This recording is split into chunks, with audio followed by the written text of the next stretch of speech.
نحمده ونصلي على رسوله الكريم اما بعد فاعوذ بالله من الشيطان الرجيم بسم الله الرحمن الرحيم ادع الى سبيل ربك بالحكمة والموعظة الحسنة وجادلهم بالتي هي احسن صدق الله العظيم۔ اللہ رب العزت نے پہلے انسان سے لے کر آخری انسان تک انسانوں کی ہدایت کے لیے انبیاء علیہ السلام کو بھیجا۔ پہلے انسان کو اللہ نے خود ہی نبی بنا کر بھیج دی، اور پھر اس کے بعد آخری نبی حضرت محمد مصطفیٰ صلی اللہ علیہ وسلم کو اللہ تعالیٰ نے قیامت تک آنے والے انسانوں کے لیے نبی بنا کر بھیجا۔ اب کوئی نبی نہیں آئے گا قیامت تک، یہ ہمارا عقیدہ ہے، لیکن نبی کریم صلی اللہ علیہ وسلم جو رہنمائی کرنے کے لیے تشریف لائے تھے، وہ رہنمائی اب ہر امت کے ایک ایک فرد کے ذمہ لگ گیا کہ یہ وہ ہدایت پہنچانے کا کام، وہ رہنمائی کا کام ہر ایک مرد اور ہر ایک عورت وہ اس کام کو انجام دیں۔ یہ ہر ایک کے لیے فرض ہو گیا، اور اس ہدایت میں ہمارے پاس پوری کتاب قرآن حکیم، جس کے مطابق جس کے پیغام کو لوگوں تک پہنچانا ہے، اور اس کی عملی تشریح وہ جو احادیث میں نبی صلی اللہ علیہ وسلم نے فرمائی۔ گویا کہ ہمارے پاس دو ذریعے ہو گئے لوگوں تک ہدایت پہنچانے کے، ایک قرآن اور ایک سنت۔ ہم معاشرے میں رہتے ہوئے بسا اوقات ہدایت کا پیغام، قرآن و سنت کا پیغام لوگوں تک پہنچانے کی کوشش کرتے ہیں، اپنے نوجوان بچے بچیوں تک، گھر والوں تک پہنچانے کی کوشش کرتے ہیں۔ اس میں کبھی کبھی وہ جو نبی کریم صلی اللہ علیہ وسلم کا ہدایت پہنچانے کا، پیغام پہنچانے کا جو سلیقہ ہے، وہ ہم اختیار نہیں کر پاتے، جس کی وجہ سے ہمیں خاطر خواہ نتائج نہیں ملتے۔ اپنے نوجوان بچے اور بچیوں کو رہنمائی دینے میں، اپنے گھر والوں کو، اپنے رشتہ داروں کو، اپنے ساتھ کاروبار میں رہنے والوں کو، اپنے ساتھ دفتر میں رہنے والوں کو، اللہ تعالیٰ نے نبی کریم صلی اللہ علیہ وسلم کو کیا طریقے سکھائے رہنمائی کے، اور آج ہم سے اس بارے میں کیا کیا غلطیاں ہوتی ہیں، آج کا موضوع یہ بنا۔ سب سے پہلی بات، ابھی سورہ نحل کی آیت نمبر 125 کی تلاوت کی اللہ نے توفیق عطا فرمائی۔ سورۃ النحل شہد کی مکھی، نحل شہد کی مکھی کو کہتے ہیں۔ اللہ نے جب شہد کی مکھی کو زندگی گزارنا سکھایا تو اس شہد کی مکھی نے اللہ کے ایک ایک حکم پر عمل کیا۔ دراصل یہ آیت جس میں زندگی گزارنا، کس طریقے سے زندگی گزارے، اللہ جیسے وحی بھیجے، ہدایت کا مطلب بھی یہی، اللہ کی رہنمائی کے مطابق زندگی گزارنا، بس اور کچھ بھی نہیں۔ تو جب سورہ نحل کی یہ آیت ہے تو اللہ نے جو سورہ نحل اس سورت کا نام ہی شہد کی مکھی پہ رکھا، تو اس کی وجہ یہ تھی کہ اس میں اللہ نے مثال دی ہے۔ اللہ کہہ رہا ہے کہ میں نے جب شہد کی مکھی کو ہدایات دی کہ اس طرح زندگی گزارو، تو اس نے اس کے مطابق زندگی گزاری۔ پھر کیا ہوا جب اس نے اللہ کے حکم کے مطابق زندگی گزاری؟ گھر اللہ کے حکم کے مطابق بنایا شہد کی مکھی نے، کھایا پیا اللہ کی مرضی سے، چلنا پھرنا اللہ کی مرضی سے۔ پھر اللہ نے اس کی زندگی سے لوگوں کو کیا فائدہ پہنچایا؟ آیت پڑھنے لگا، وَأَوْحَى رَبُّكَ إِلَى النَّحْلِ أن اتخذي من الجبال بيوتا ومن الشجر ومما يعرشون ثم كلي من كل الثمرات فاسلكي سبل ربك ذللا يخرج من بطونها شراب مختلف ألوانه فيه شفاء للناس إن في ذلك لآيات لقوم يتفكرون. پوری آیت کے ایک ایک لفظ کا ترجمہ عرض کرنے لگا. وَأَوْحَى رَبُّكَ إِلَى النَّحْلِ، آپ کے رب نے وحی بھیجی شہد کی مکھی کی طرف. وحی انبیاء کی طرف بھی آتی ہے، وحی شہد کی مکھی کی طرف بھی آتی ہے. قرآن مجید اِنَّا أَوْحَيْنَا إِلَيْكَ كَمَا أَوْحَيْنَا إِلَى نُوحٍ وَالنَّبِيِّينَ مِن بَعْدِهِ. جو انبیاء کی طرف وحی آتی ہے وہ وحی اصطلاحی کہلاتی ہے. وہ پیغام ہدایت جو اللہ انبیاء پر نازل کرتا ہے اس کو ہم وحی اصطلاحی کہتے ہیں. اور وحی کا لغوی معنی ہوتا ہے کہ چپکے سے اشارہ کرنا، کوئی دل میں بات ڈال دینا، یہ وحی کا لغوی معنی ہے. یہ اللہ عام انسانوں کے ساتھ بھی کرتا ہے، جانوروں کے ساتھ بھی کرتا ہے، شہد کی مکھی کے ساتھ بھی کرتا ہے. نبی کے ساتھ ہو تو اسے وحی اصطلاحی کہتے ہیں. عام انسان کے دل میں، مومن کے دل میں اللہ خیر کی بات ڈالتا ہے، اسے الہام کہتے ہیں. الہمہا فجورہا وتقواہا. اور جب شہد کی مکھی کے اندر وحی بھیجے اللہ تو اس سے مراد اس کے اندر پیغام پہنچانا ہوتا ہے. یہ تینوں باتیں قرآن مجید سے ثابت ہیں. تو شہد کی مکھی کو وحی بھیجی اللہ نے. وَأَوْحَى رَبُّكَ إِلَى النَّحْلِ. نمبر 1 گھر کیسے بنائے.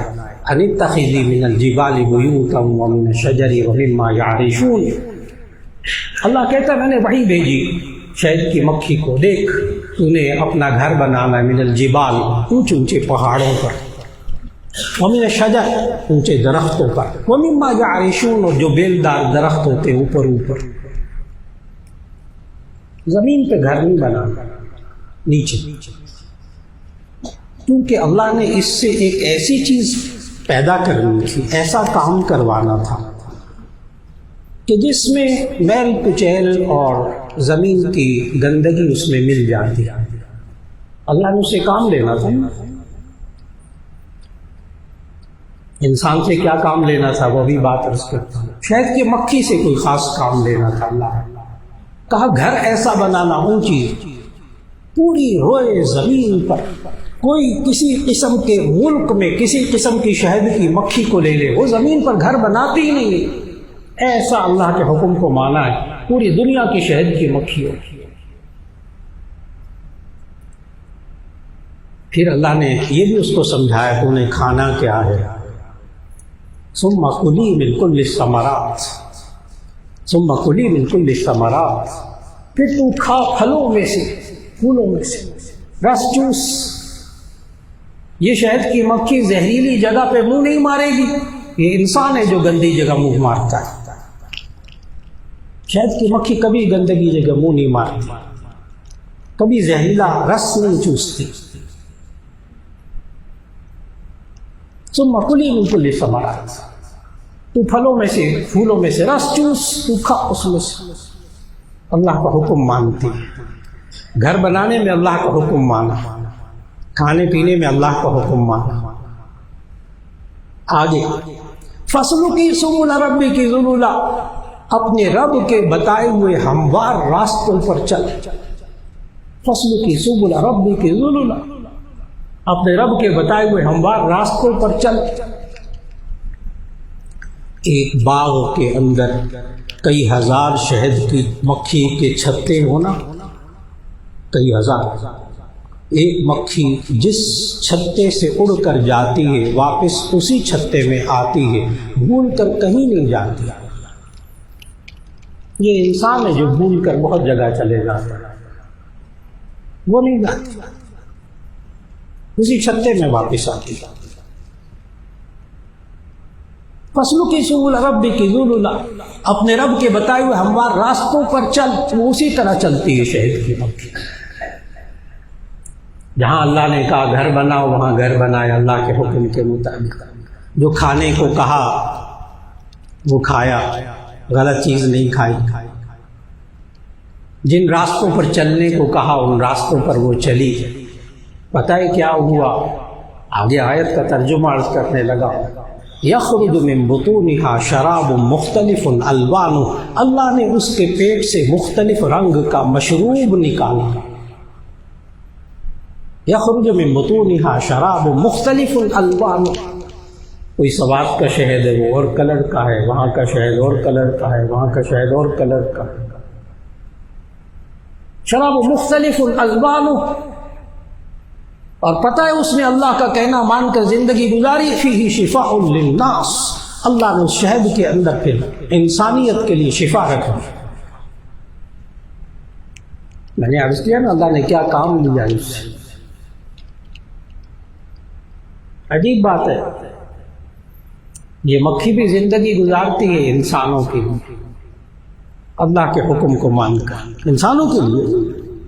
وہ آیت ذہن میں رکھیے، وَالَّذِي سَخَّرَ لَكُم مَّا فِي السَّمَاوَاتِ وَمَا فِي الْأَرْضِ، یہ وہی اللہ ہے جس نے آسمان و زمین میں جو کچھ ہے وہ انسانوں کے تابع کر دیا، انسانوں کو کام میں لگا دیا، انسانوں کے کاموں میں لگا دیا. سَخَّرَ لَكُم، اس نے آسمان و زمین میں سب چیزوں کو انسان کے کام میں لگایا ہوا. اب بات سمجھنے کی ہے، انسان کو کس کام میں لگایا؟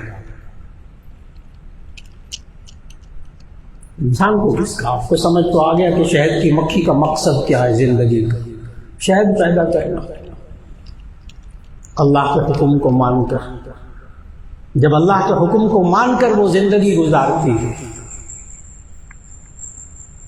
تو اللہ اس مکھی سے شہد پیدا کرتا ہے، ایسا شہد پیدا کرتا ہے جس میں لوگوں کے لیے شفا ہوتی ہے. اور انسان بھی جب وحی الہی کے مطابق زندگی گزارتا ہے اللہ اس انسان کو بھی معاشرے کے لیے مفید انسان بنا دیتا ہے، چاہے وہ باپ ہو، چاہے بیٹا ہو، چاہے ماں ہو، چاہے بیٹی ہو، اللہ اس کو بھی مفید بنا دیتا ہے. اور جو اپنی زندگی کو اللہ اور اس کے رسول صلی اللہ علیہ وسلم یعنی وحی الہی کے مطابق نہیں گزارتا وہ انسان معاشرے کے لیے بہت تکلیف دہ ہوتا ہے، نقصان دہ ہوتا ہے. یہی پیغام وحی، یہی پیغام ہدایت کہلاتا ہے. اب اللہ نے یہ پیغام دینے کو کیسے کہا؟ وہ سورہ نحل کی آیت 125، ادعو الی سبیل ربک بالحکمت والموعظۃ الحسنہ، اپنے رب کے راستے کی طرف بلاؤ، بالحکمت دانائی کے ساتھ. دیکھو شہد کی مکھی کو بھی کہا تھا فَاسْلُكِي سُبُلَ رَبِّكِ ذُلُلًا، اپنے رب کے بتائے ہوئے راستوں پر، ہموار راستوں پر تو چل. انسان کو بھی تو چلنا چاہیے نا اللہ کے بتائے ہوئے راستوں پر. اللہ نے اس وحی الہی، اس ہدایت کو پیغام دینے کا طریقہ بتایا. نمبر 1، ادعو الی سبیل ربک بالحکمہ، اپنے رب کے راستے کی طرف بلاؤ. انسانوں کو کہا گیا بالحکمہ، دانائی کے ساتھ، دانائی کے ساتھ، سمجھداری کے ساتھ. اس طرح نہ نماز کی طرف بلانا کہ وہ بچہ، نوجوان بچی باغی ہو جائے نماز سے.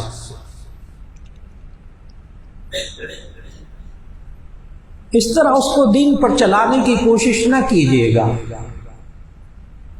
کہ یا وہ نفسیاتی مریض بن جائے، ڈپریشن میں چلی جائے، یا وہ فرسٹریشن میں آ کر بغاوت پر آ جائے. ہم سے غلطی ہو رہی ہے، ہم سے غلطی ہو رہی ہے. یا وہ فرسٹریشن میں آتی ہے، بغاوت کرتی ہے. بچے، گھر والے بغاوت کرتے، بغاوت نہیں کرتے تو ذہنی دباؤ میں چلے جاتے ہیں، پھر نفسیاتی مریض بن جاتے ہیں، ڈپریشن ہے. خلاف اللہ، رب کے راستے کی طرف بلانا ہے بالحکمت، دانائی کے ساتھ. جہاں سختی کرنی ہے وہاں تھوڑی سی سختی، جہاں نرمی کرنی ہے وہاں نرمی، جہاں پابندی کرانی ہے فرض واجبات ان کی پابندی، سمجھنا ہوگا کیا چیز سنت ہے، کیا چیز فرض ہے، کیا واجب ہے۔ ہم بس اوقات زندگی کے اندر اپنے بچے اور بچیوں پر اور گھر میں ماحول پر، اپنے دوستوں پر بسا اوقات سنت غیر مؤکدہ اور افضل میں اتنا زور دیتے ہیں کہ فرائض چھوٹ جاتے ہیں۔ یہ حکمت نہیں، یہ دانائی نہیں۔ بیٹا فرض تو پڑھو، نماز تو پڑھو، فلاں فرض ہے، فلاں فرض ہے، وہ تو پورے کرو، پھر واجبات کی طرف لے آئے، پھر سنتوں کی طرف لے آئے، اور پھر اسی طرح اپنے مزاج کو سخت کرنا۔ ہمارا بڑا مشکل مرحلہ ہے دین کی طرف اپنے بچوں اور گھر والوں اور اپنے دوستوں کو لانے کے لیے، اپنے عزیز و اقارب کو لانے کے لیے۔ بڑا عجیب رویہ ہے۔ ہم اپنے بچوں اور بچیوں کو جب دین پر لانا چاہتے ہیں تو لہجہ بھی سخت ہوتا ہے، ڈانٹ بھی ہوتی ہے، تانا بھی ہوتا ہے، ٹانٹ کر تانا بھی ہوتا ہے، ذلت و رسوائی، ذلیل و رسوا کرنا بھی ہوتا ہے، تحقیر اور عزت نفس مجروح کی جاتی ہے۔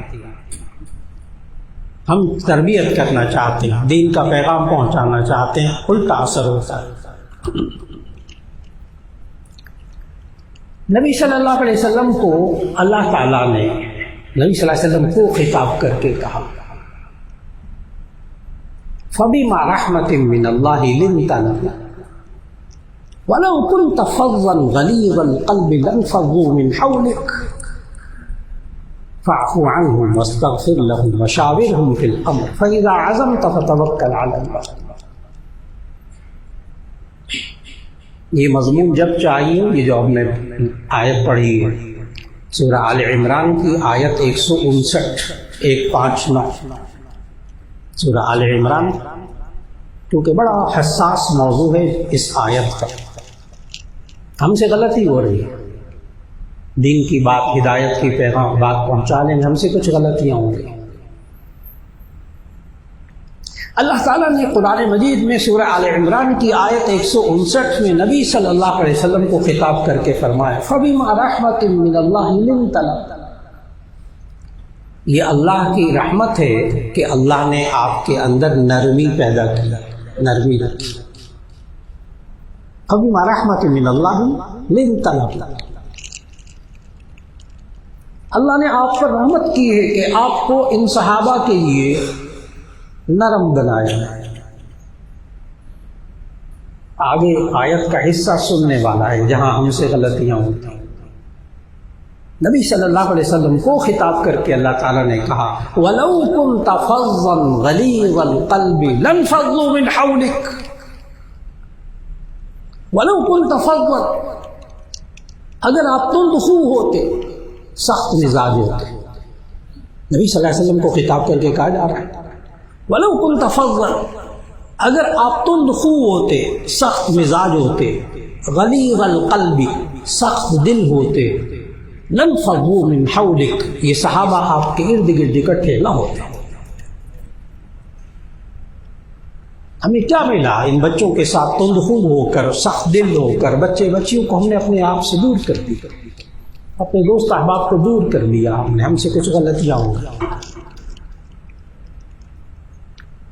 انسانی مزاج، انسانی فطرت، میں نے کہا بہت حساس بات ہے یہ والی۔ وَلَوْ كُنْتَ فَظًّا غَلِيظَ الْقَلْبِ لَانفَضُّوا مِنْ حَوْلِكَ، اگر آپ تندخو، سخت مزاج ہوتے اور سخت دل ہوتے، لَانفَضُّوا مِنْ حَوْلِكَ، تو یہ صحابہ آپ کے ارد گرد اکٹھے نہ ہوتے۔ پھر کیا کریں؟ بچوں سے غلطیاں بھی تو ہوتی ہیں، گھر والوں سے بھی غلطیاں ہوتی، کیا کریں؟ پھر آگے فوراً فرمائے قریب کرنے کے طریقے کیا ہیں؟ فَاعْفُ عَنْهُمْ وَاسْتَغْفِرْ لَهُمْ وَشَاوِرْهُمْ فِي الْأَمْرِ۔ فَاعْفُ عَنْهُمْ، تین کام کرے، تین کام۔ کوئی دین کی دعوت دینے والے سے دور نہیں بھاگے گا. 3 کام کرنے، نہ بچے بھاگیں گے، نہ دفتر میں ساتھی بھاگیں گے، نہ دوست آپ سے دور ہوں گے.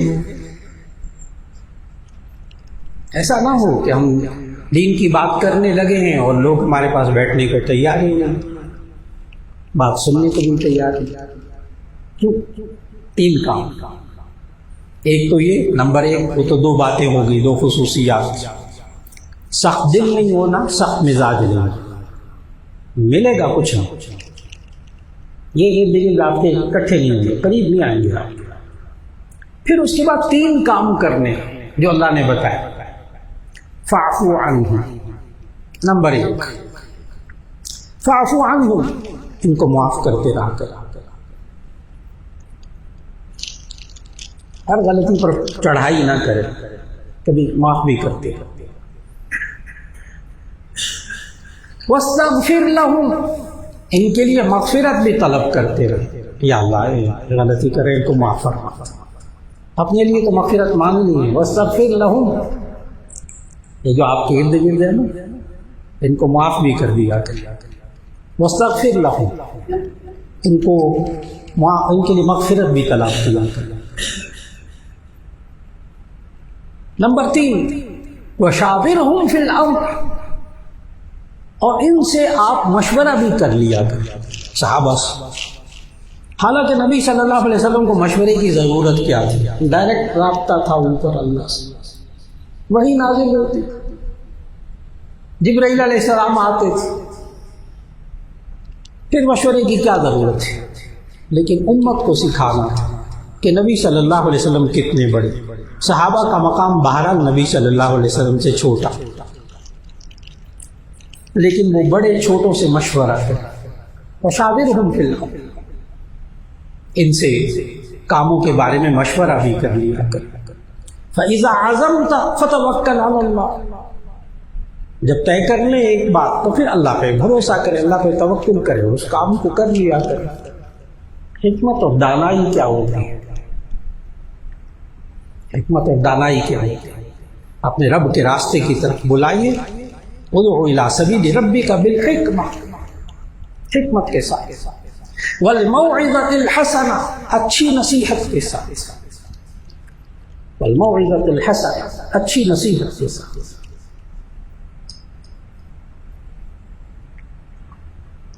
اور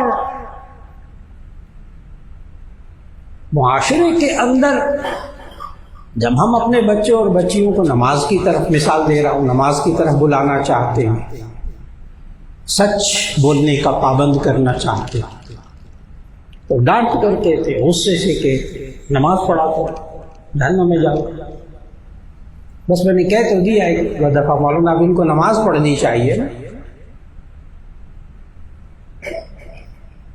میرے بھائی، کیا یہ بچے کھانا کھانے پہلے دودھ پیتے تھے تو کیا کھانا اسی طرح شروع کیا تھا کہ ایک دفعہ ڈانٹ کر کہا باپ نے کھانا کھایا کرو تم بڑے ہو گئے، بس صاحب نے کھانا روٹی رکھ دیا، سالن روٹی، وہ مولانا میں نے ایک دن ڈانٹ کے کہا تھا، اس دن سے بچہ کھا رہا. ہمارے بچوں میں ایسا نہیں ہوا. کاپی پینسل لا کر دیا بچے کو، لکھتا نہیں تھا، ہم نے اس کو کاپی پینسل لا کر دیا اور کہا لکھا کرو بس آئندہ، وہ بس لکھ رہا ہے ماشاءاللہ. یہ بچہ چلتا نہیں تھا، رڑتا تھا، پیدا ہوا پھر کرولنگ کرتا تھا، رڑتا تھا، رڑتے رڑتے ایک دن میں نے اس کو ڈانٹ کے کہا تم اب چلا پھرا کرو، بڑے ہو گئے، بس وہ مولانا اس کے بعد وہ چل رہا ہے. یہ ایسا نہیں ہوا، یہ ڈانٹ کر کہنے کی وجہ سے نہیں ہوا.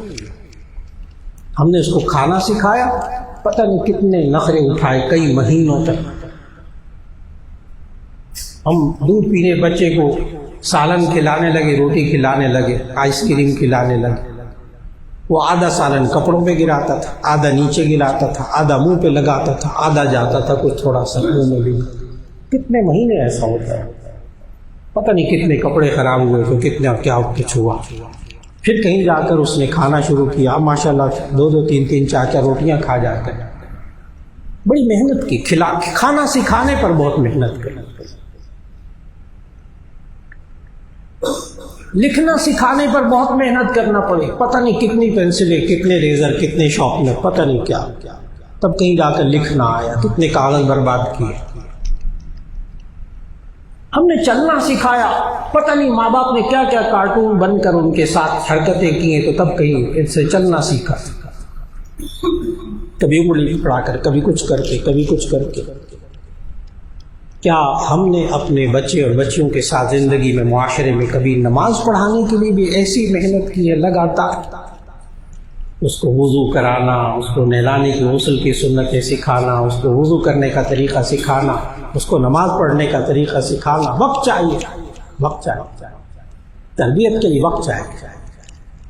والموعظۃ الحسنہ، اچھی نصیحت کے ساتھ، خالی ڈانٹ ڈپٹ علاج نہیں ہے، سخت لہجہ ایک دفعہ اختیار کر کے کہہ دینا کافی نہیں ہوتا، اپنے رب کے راستے کی طرف بلانا ہے بالحکمت، دانائی کے ساتھ۔ نمبر 2 والموعظۃ الحسنہ، اچھی نصیحت کے ساتھ۔ نمبر 3 وجادلہم باللتی ہی احسن، بالفرض بڑے ہو گئے بچے، چھوٹے بچوں کے ساتھ تو یہ نہیں ہوتا کہ وہ مجادلہ مناظرہ کریں، آپس میں سوال جواب کریں، لیکن بچے بڑے ہو گئے، ساتھی ہیں، اپنے کاروبار کے ساتھی ہیں، ان تک بات پہنچانی ہے۔ وجادلہم باللتی ہی احسن، دلیل بازی بھی کرنی پڑے نا، تو اسی صورت میں اچھے طریقے سے، اس وقت بھی اس انداز سے نہ ہو کہ دوسرے کو ذلیل کرنا ہے اور فتح حاصل کرنی ہے اور دوسرے کو منوا کے چھوڑنا ہے۔ اللہ رب العزت آج معاشرے کے اندر رہتے ہوئے ہمیں اس آیت پر عمل کر کے دین کے پیغام کو لوگوں تک حکمت کے ساتھ، دانائی کے ساتھ، اچھی نصیحت کے ساتھ، اچھے طریقے کے ساتھ اللہ پہنچانے کی توفیق عطا فرمائے۔ وآخر دعوانا ان الحمد للہ رب العالمین۔